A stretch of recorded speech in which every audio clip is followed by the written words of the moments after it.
We welcome you back to the show.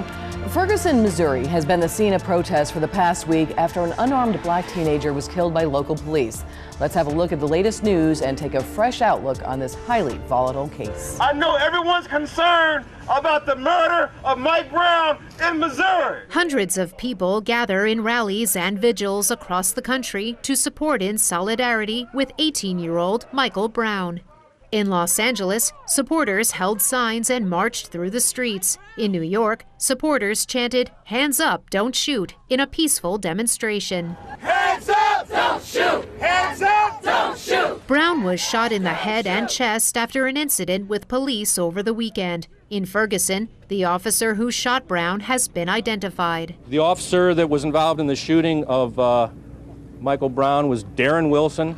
He's been a police officer for 6 years. Has had no disciplinary action taken against him. The cops say the teen was being investigated for a local robbery. This has residents enraged. It's always been covered up, it's going to be covered up, and that's the bottom line. Until they get some black cops in these black areas, it's going to be a big mess.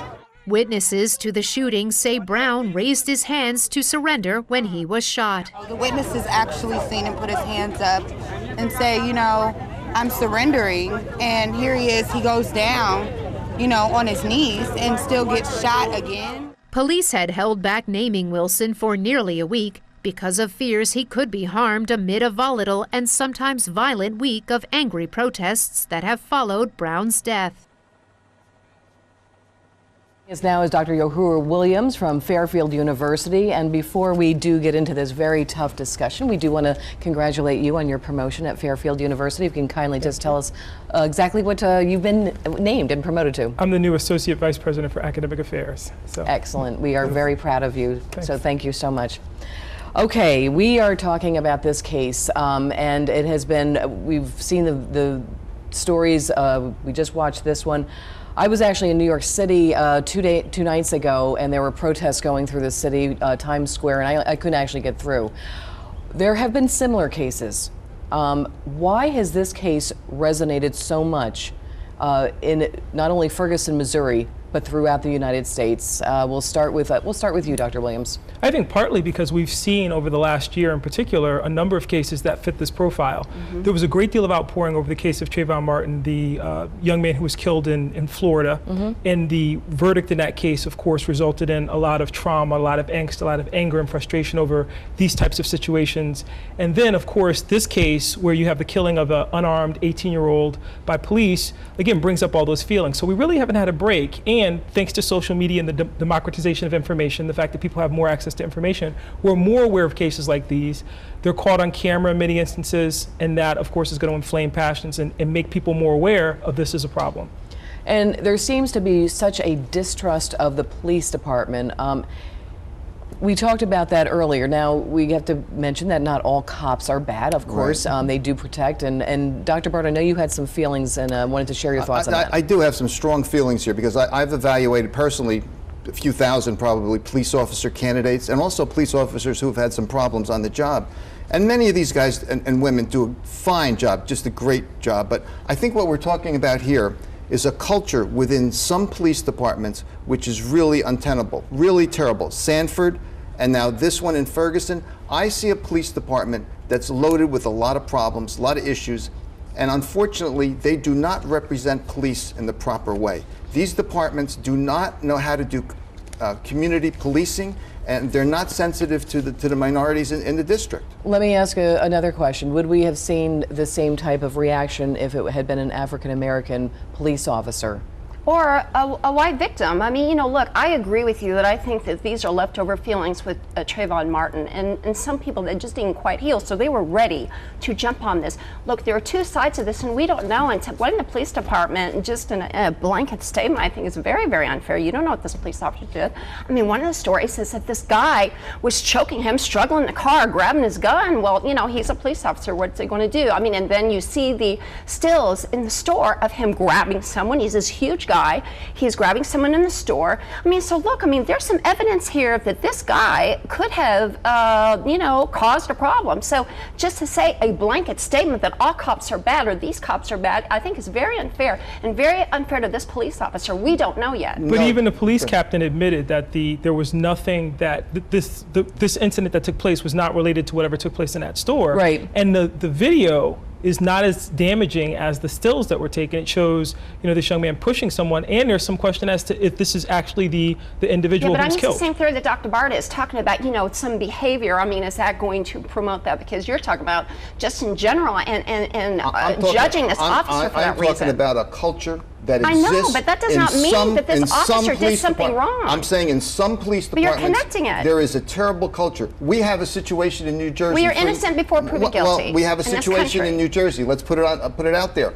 On front page of the Star Ledger every few years. Edison Police Department. Yeah. Why is there a culture in the Edison Police Department that is outrageous? And the other departments in this state are doing a pretty good job in many respects. There is a culture of bias and prejudice in some departments. It's not all departments. It's not a blanket negative for police, of course.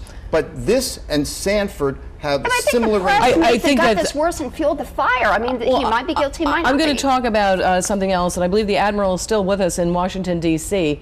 I want to check in and ask this question to all the panelists. Do you think that the media is fueling this? And I mention that because I covered a very similar case only 2 years ago in Newburgh, New York, where I was inside an apartment and the family showed me the 8 bullet holes and the blood was still on the ground, and very, very, very similar case. So I'm going to ask that first for the Admiral in D.C. Do you think the media is fueling this case?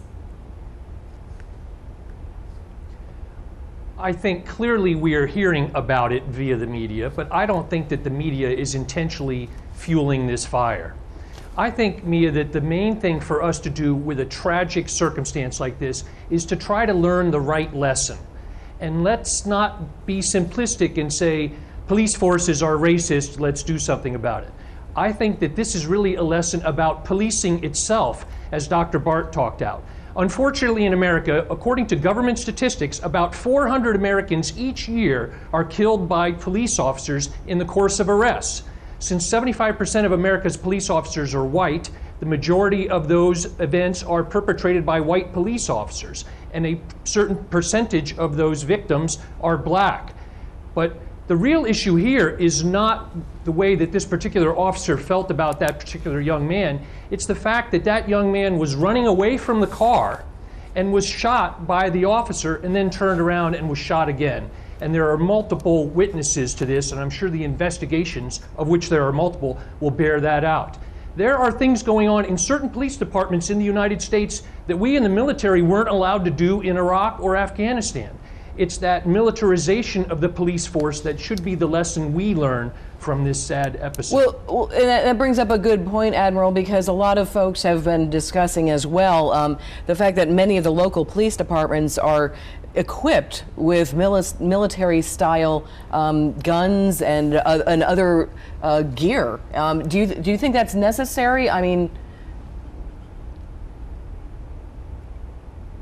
well, as you know, they got this gear when we were winding down the wars in Iraq and Afghanistan, and we figured, the Department of Defense figured, well, you can either throw it away or we can give it to police forces across the country. And police forces gladly took it.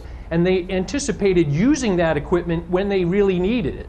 But now, in a strange way, because they have that equipment, they're using it under conditions in which they didn't before. There were 80,000 SWAT episodes where a big armed team in armored trucks went into somebody's house last year, mostly on drug busts. No one ever anticipated that equipment would be used in that way. So clearly, I think the equipment is a contributing factor to this overall military outlook that it's interesting. It's a great point, but there's also an interesting point that in St. Louis and Ferguson and many of the surrounding towns and cities, gun sales are actually up right now. So many people are saying that up astronomically, where the police officers do need this gear. So it goes back and forth. Let's talk about the police department. A fairly small police department. Never thought that they might see something like this where the national media was going to be there. the Department of Justice is now involved. They specifically told the police department not to release the surveillance tape, and they did. Right. And that has led to a lot of controversy and a lot of folks getting even more upset. A lot of poor decisions made on the part of Captain Jackson, but what that underscores is the Admiral's point about a lack of training and the inability of these departments to understand the sensitivity of these issues.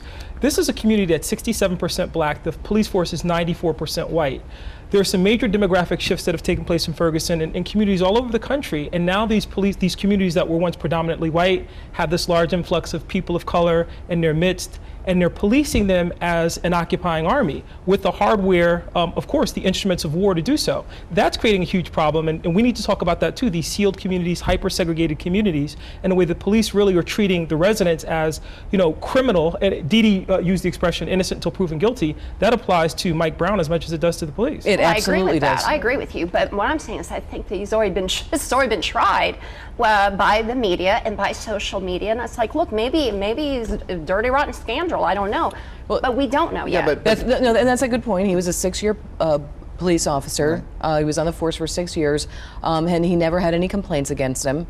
And we don't know. Action, though. The language is he didn't say complaints. He said no disciplinary action. Okay. So there could have been complaints. Okay, but they had actually was complaints. I did check that. Yeah, but a lot of people have had people complain about them in their jobs. It doesn't mean he's going to be guilty of this. We just don't know. And we don't know. I mean, I remember another case that I covered in New York City. Admiral who was shot 44 times in an alleyway.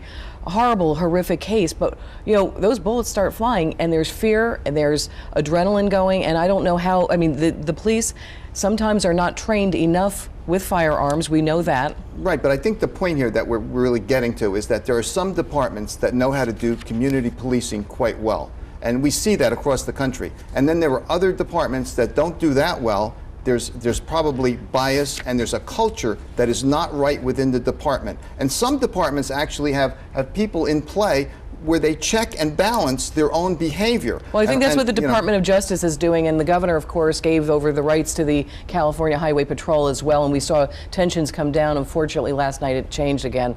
Dr. Williams, final thoughts. I think what we saw with the governor and the decision to bring in the Missouri State Police was a good decision. What you saw immediately is the African-American head of that unit come in and march with the protesters and demonstrate what we would consider responsible community policing. We're part of the community. We're here to serve and protect. If the community is inflamed, people will talk about this community and blame the riots to a certain extent on people who are just intent on causing havoc and destroying their own communities. If the police had been transparent, they would have taken away one of the thinly veiled excuses for rioting, which was simply release the name of the officer who was complicit. And final thoughts very quickly, Admiral. It's a horrible situation. We should draw the right lessons from it, and lessons that are actionable that we can take steps on so that we can prevent it or lessen it in the future. Thank you so much, Admiral. Again, thank you for being here on Fresh Outlook. We always appreciate your insights. And we hope you will spend a little more time with us, because it's time to share a few smiles now and laughs from the week. The lightning round is next.